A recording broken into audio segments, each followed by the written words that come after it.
Sometimes I like to compare the European Union as a creation to the organization of empires.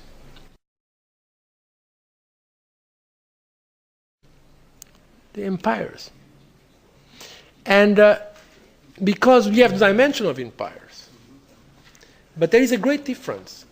The empires were usually made through force, with a center that was imposing a diktat, a will on the others. And now we have what some authors call the first non-imperial empire. We have, by dimension, 27 countries that freely decided to work together to pool their sovereignties, if you want to use that concept of sovereignty, and work together 25 years. I believe it's a great construction, and we should be proud of it. At least we in the Commission are proud.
I risk sounding like a conspiracy theorist, but it's no longer a theory. What I'm about to say is fact. The secret organizations of the world power elite are no longer secret. They have planned and are now leading us into a one-world communist government. The combining of national governments started with the European Union. That union started with trade agreements, then a common currency, the euro, and now a European Parliament that is feverishly passing laws that override the laws of the member nations. A constitution was drafted but rejected by a few of those nations, but never mind. They implemented it anyway. Now it's North America's turn. A union of Canada, America, and Mexico. The President has attended secret meetings and signed at least 2 agreements under the Security and Prosperity Partnership Program. Information leaked out about the meetings, and now it is all in the open. No treaty has been signed, so Congress has not become involved. However, money from our Treasury is now being spent for this effort.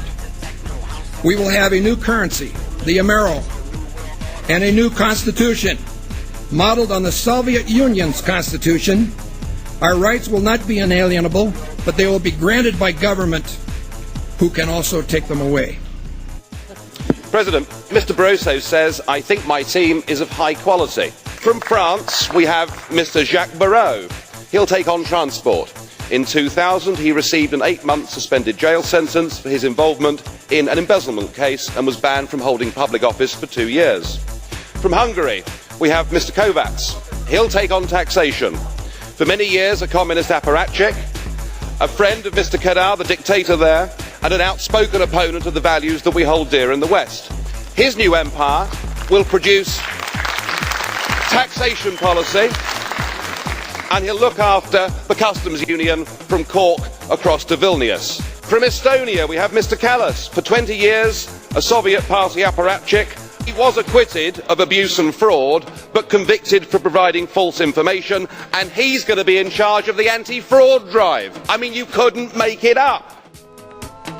I'm talking about sex in the White House, people getting blown out, talking about kids getting loaned out, and money getting thrown out, talking about Monica on her knees, giving Bill what he needs, talking about sex scandal headlines, sniffing on coke lines, talking about brothers that can't rhyme, and record companies wasting my time. Talking about free me in 1956 with Mr. X and Mr. Y. Don't take no shit. Listen, nobody cares more about the deaf than I do. Is there a point at which... Let me finish, please. Let me finish. And then you can follow up if you don't mind. Nobody cares more about the deaf than I do. I care about it a lot. But I do believe the world is a safer place and becoming a safer place. I know that a free Iraq is going to be a necessary part of changing the world. Listen, people join terrorist organizations because there's no hope. And there's no chance to raise their families in a peaceful world where there is not freedom. And so the idea is to promote freedom and at the same time protect our security. And I do believe the world is becoming a better place, absolutely.